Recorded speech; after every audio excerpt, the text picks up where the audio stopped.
Hello mga dear! Welcome to another grammar lesson nga Bisayang explanation. I'm Teacher Maya ug mao ni ang akong pangutanan. Unsa man ang saktong verb gamiton ani nga sentence? Is or are?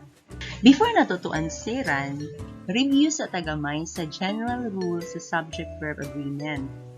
Mauni ang singular nga subject parisan og singular nga verb form. Sumingon tag, this plant is expensive. Okay, plant, singular, so is atong gamiton. Kunya kung ma-plants na siya din ha, mo are po ang atong verb. Plural, so are ang atong verb nga gamiton. Dire ang atong subject, man, singular, so mogamit ang singular form sa have, which is has. Kung himuon nato siya plural nga men, so mogamit ta og verb na have, pang plural siya nga subject. So kani unsa pa ang sakto nga verb form gamiton ani nga sentence? A bag of school supplies is or are given to the child.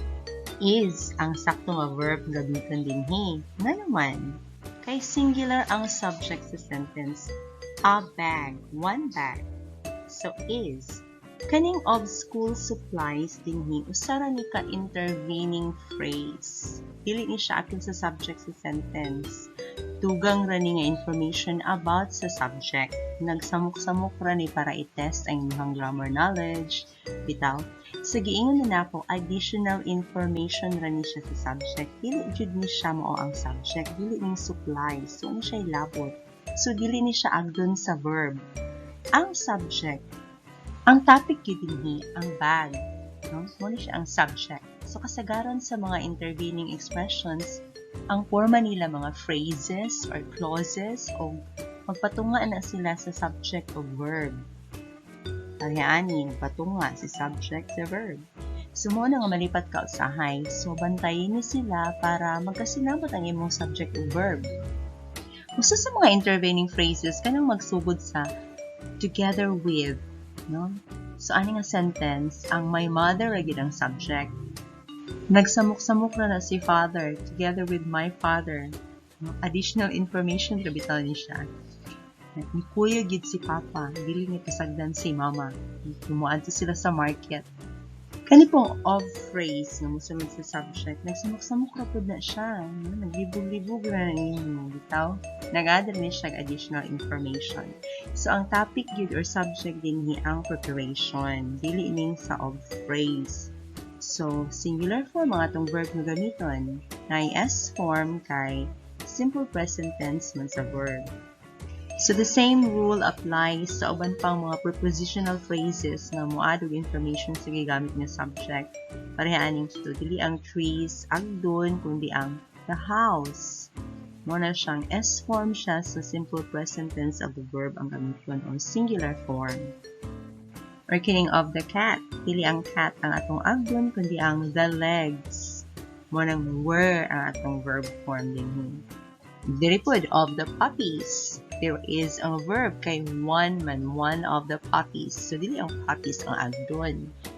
So, mauni ang mga uban pang usual nga magsamok-samok sa agreement sa subject of verb. Muni, sugdan sila ani.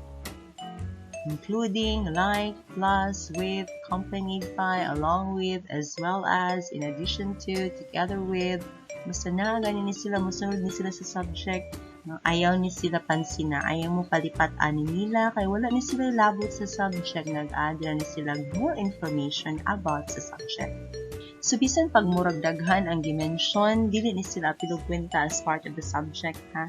Intervening expressions ra ni sila, intervening phrases, additional explanation about the subject, nagsamok-samok pa ni sila in short.